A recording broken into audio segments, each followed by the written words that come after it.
U.S. white wheat is desired across Asia for the color it imparts to Oriental noodles made from it, and the sweet flavor it imparts to Middle Eastern bread products. And here in south-central Idaho, a premier producer of white wheat is Seth Woodland. Seth produces 1,000 acres of hard white wheat and averaged 70 bushels per acre early on with marginal protein, but has been able to double that yield with high quality, a 62-pound test weight, and boost protein to 15.5%. But how did he do that? Seth implemented the recommendations of Rocky Mountain Agronomics and the Texas Plant and Soil Lab to improve his yield and protein content. So one of the things we do is we use a product called BioSI. When we planted our crops, on all our crops, we use Select and Ag Formula Mix before we plant. And then we run BioSI all through the season through our water all year long. And then we really address the micronutrients and the NPK issues that are there. One of the things that we found is we put on a lot more calcium than ever was asked for. A lot of calcium. So every year we get lime dirt from the sugar factory, and we dump on a ton to every acre, and then we come in with another mix to convert that all over so it's calcium. And we've used it all up, and we found that because of that, our bugs, we don't have bugs. We don't spray any insecticide on the farm, period, any crop. Fungicide, we don't do any fungicides anymore. Seed treats or anything, we just don't have to use it. We don't have, and a couple other micronutrients that we use, we're able to control our bug issue. So we just don't have it there. Another thing that's happened is our soil has mellowed out, so we don't have the cost of deep tillage anymore. You have structure underneath, so that now our implement that we're pulling through, we'll pull in dry ground 6 to 8 inches on a disc, and that's a whole lot cheaper and a lot more effective than trying to run a V-ripper down there, and you're not doing any favors. You're not building structure doing that. All you're trying to do is get water to go through. Our water retention, since we started that, we use a fraction of the water. I mean, you still have to have water to grow the crop. I mean, there's so much you have to do, but we get to shut our wells off because we've built up the profile and let it sit. We don't have to always have that water going. We run our pivots down to an inch an acre when we're going around. But because we've been able to do all these things, cost of production has gone. Cost of the expense goes down and our profits go up. So that's what you certainly like to see. We love that. Seth Woodland consulted with Jared Cook of Rocky Mountain Agronomics, who said the farm was at a standstill in productivity. Yields and quality were deteriorating. Soil health was declining. Plant diseases and pests were increasing. And he said, I mean, it was somewhat of a disaster, to be quite honest. What was interesting about the owner of this farm is that they had a huge amount of data, soil data, plant data, that really just showed stagnant numbers. And so in thinking about this, I've been in touch with Noe Garcia, Texas Plant and Soil Lab, and we started talking back and forth about different plant testing mechanisms and soil testing procedures, and we've kind of come up with a little snapshot, if you will, of maybe some differences between other laboratories versus Texas Plant and Soil Lab. I want to run you through that real quick. Okay, and Noe, what you and Jared come up with here? Well, go ahead, Jared, and then we'll.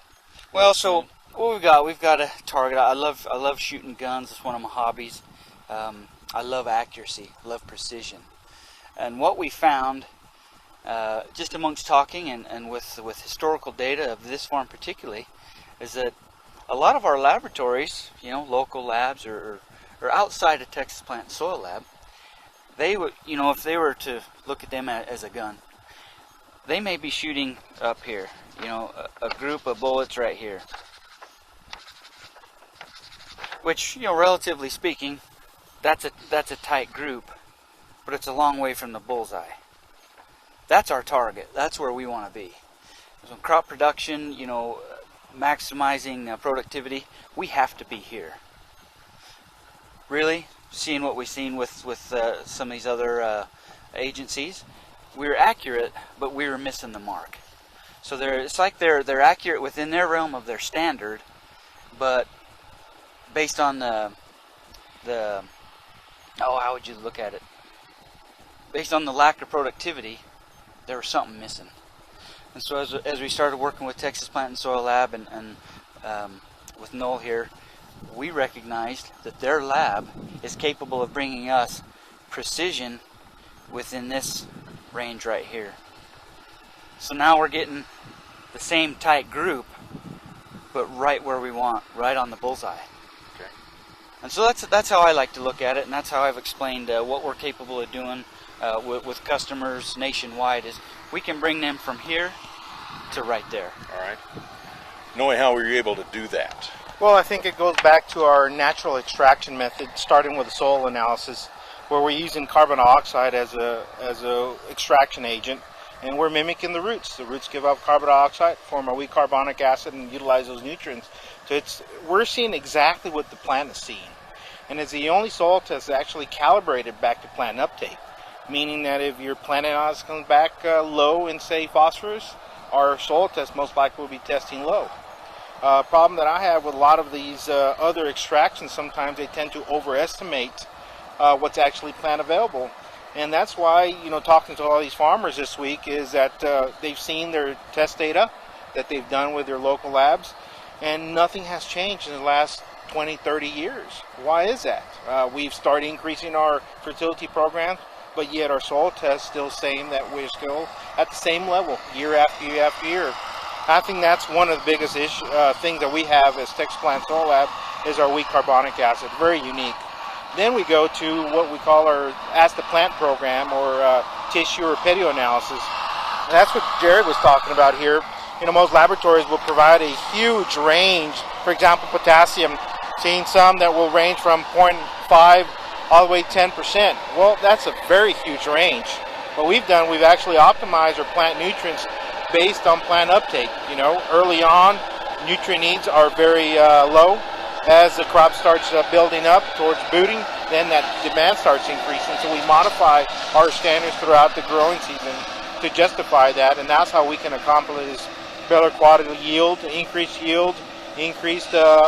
quality overall. Our initial sampling started when that plant was just barely out of the ground.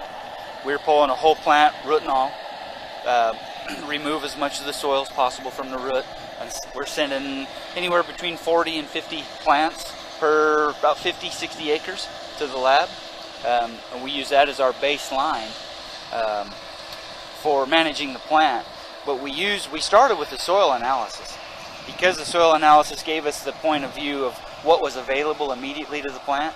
That got us to that first plant sample, and then from there, about every 2 weeks on this wheat, we were pulling just a leaf analysis, pulling the youngest new growth, and sending that to the lab for analysis, and we were fertilizing accordingly.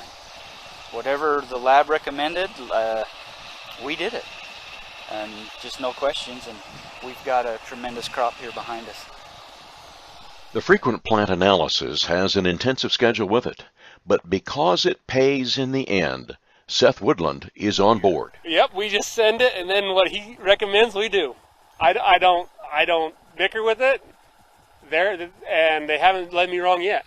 Now, these are not just NP and K, but it's micronutrients. All the micronutrients, the boron, the zinc, the copper, the manganese, magnesium, calcium, silicon, all of them. And really, it's a full meal deal for wheat that's hungry. Right. If you miss one of those, and I like the example of the wood barrel, and you have the planks in it, and each one represents one of those micronutrients. You're missing one of those, you can't fill it to the top. Plain and simple. If there's a hole in your bucket, it won't go up, and so you have to keep filling those. And so we test and test and test over and over and over to make sure we have what it takes. And of course, your budget's there. And Rocky Mountain has worked really good with our budget. The bank's only going to lend you so much, so you got to use what you have. And that's the story about Seth Woodland's hard white wheat in south central Idaho. A 130 bushel yield, 62-pound test weight, and 15.5% protein without having to apply insecticides or fungicides. The high-margin secret is following the nutrient recommendations of the Texas Plant and Soil Lab. This is Stu Ellis reporting.